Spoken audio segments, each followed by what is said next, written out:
Halo, aku Angelika.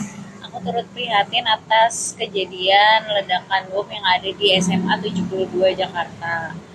Em, Sebenarnya agak miris dan merikan ya kalau buat aku pribadi karena di situ adalah tempat sekolah di mana seharusnya kita em, mendapatkan pendidikan dan kenyamanan untuk anak-anak dan para pelajar seharusnya, dan itu juga terjadi di saat jam sholat Jumat gitu. Jadi kalau menurut aku sangat menyedihkan dan sangat miris.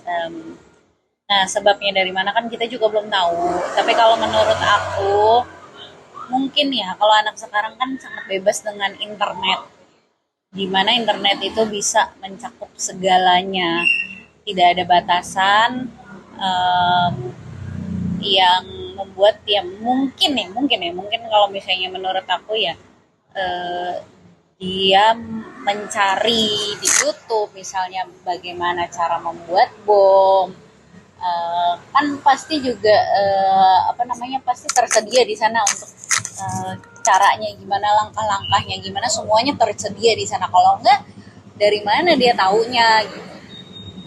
Ya, terus yang kedua itu ya mungkin anak ini ada satu indikasi bullying yang mungkin dia ada sedikit gangguan, jadi mentalnya terganggu mungkin karena bullying itu, karena sekarang kan bullying juga marak banget ya.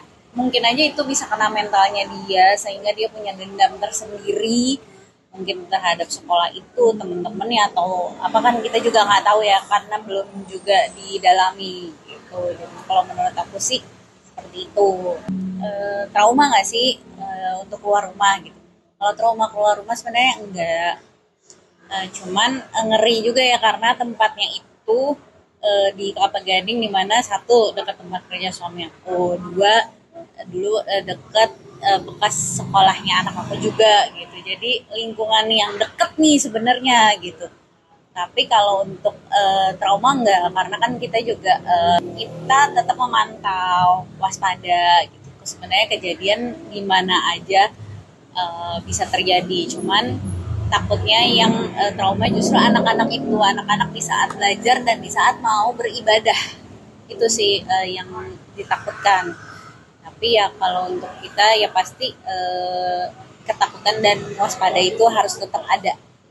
Oke, kalau untuk hukuman yang pantas ya buat orang itu, um, ini kan udah tindakan kriminal. Cuman kita balik lagi ke hukum di Indonesia itu seperti apa? Karena kan masih di, kalau nggak salah umurnya 17, masih di bawah 18 tahun, dan ya kita kembalikan lagi ke yang berwajib seperti apa. Ya mungkin ini juga ada, kalau menurut aku ya mungkin ini ada peran orang tuanya gimana untuk menjaga akses ke internet, yang mungkin dia terpapar atau apa sih, brainwash tentang ya udah masuk radikal gitu, maksudnya ya gimana pergaulannya juga gitu. Tapi kalau untuk ya hukumnya kita kembalikan lagi kepada yang berwajib seperti apa untuk anak yang seusia itu gitu, kalau menurut aku.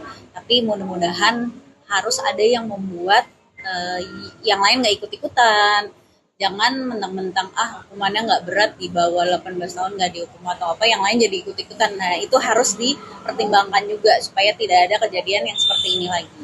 Aku pribadi mengucapkan bela sungkawa dan turut prihatin kepada korban-korban ledakan bom di SMA 72 Jakarta.